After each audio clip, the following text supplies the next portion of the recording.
Everything that I ate nung nakaraang Duman Festival sa Santa Rita, Pampanga. Dami oh. Ang yaman. Sarap. Wala, 250 lang. Kakasya na yun sa 500 peso budget ng DTI. Charis. Dumayo kami sa Santa Rita para makisaya sa kanilang annual Duman Festival. First time ko mag-a-attend nito. At pagkatapos i-enjoy yung nagsasarapang local delicacies, nanood din tayo ng show ng Arty Santa Rita.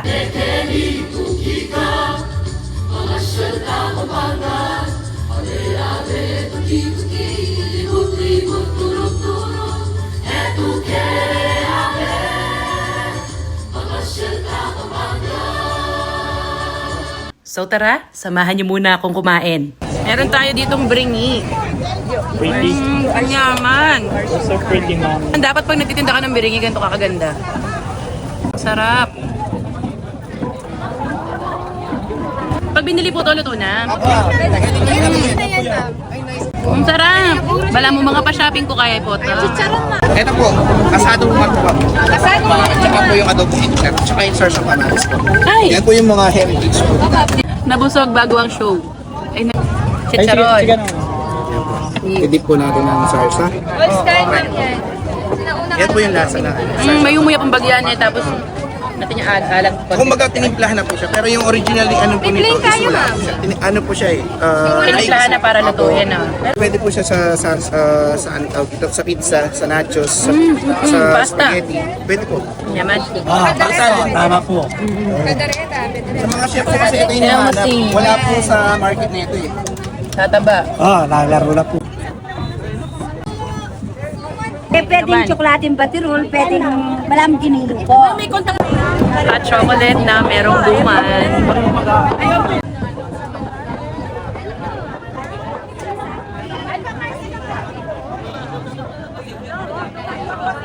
Sarap.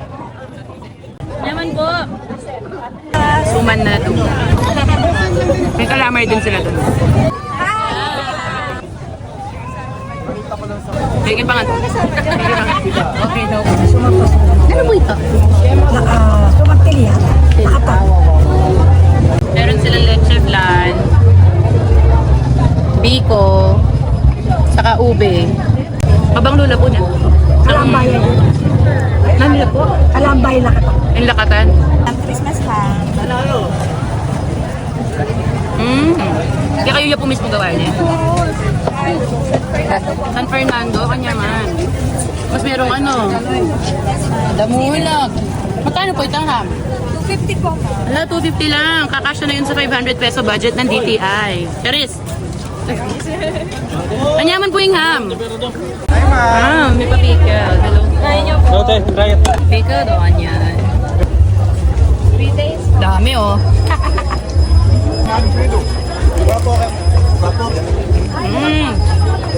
Ito naman sili. Masarap yung sili. Kasi manghang. Hindi siya makakang, masarap lang. Kaya. Ini paborito tamo ini. Radish. Manyaman lapure pati ritong sili. Oh. Kung Manyaman Festival, pinatikman tayo ng ganyan. Ano po kasi nga ni ma'am? Ako. Ito. Yan, it's like a pancake. Okay. Ano po yung chicken kilog na mami? Yang coconut. Grated Yung coconut. Serve mo sa refe, madam. Messi? Tapos, alam mo yan, sasaw-saw mo sa batirol sis. Pwede rin po yan. Ito, bulkilos madam. Alas kinabli na akong kinabli. Yan na madam. Hindi kami pumatok kami kasi ayaw lang po. Ganda. Kailan po yan hungot? Vegan lang po. Ito, apin mo rin. Yes po. Ito. Ayan. Paano ba daw? Ay, ganda. Bukod sa mga yon, sobrang dami pang mga vendors yung nandito para ihanda yung kanilang mga specialty. At nag-enjoy talaga kaming puntahan lahat yung vendor. Pasensya na po dun sa mga hindi namin nadaanan. Medyo may hangganan din talaga yung energy namin. Pero sa susunod, paghahandaan talaga namin kayo para mas marami kaming stalls na mapuntahan. Pero kahit pagod, na-enjoy talaga namin itong Duman Festival na to. Dito sinaselebrate natin yung pagkakaroon natin dito ng tinatawag nila na green gold or yung very rare na klase ng glutinous rice na napakabango at dito lang sa atin tumutubo. Apart from that, andito rin yung iba't iba pang mga local delicacies at yung mga local talents na talaga namang pinagmamalaki nating mga Kapampangan. Maraming salamat po sa lahat ng mga taga Santa Rita, Pampanga, and we'll see you again next year.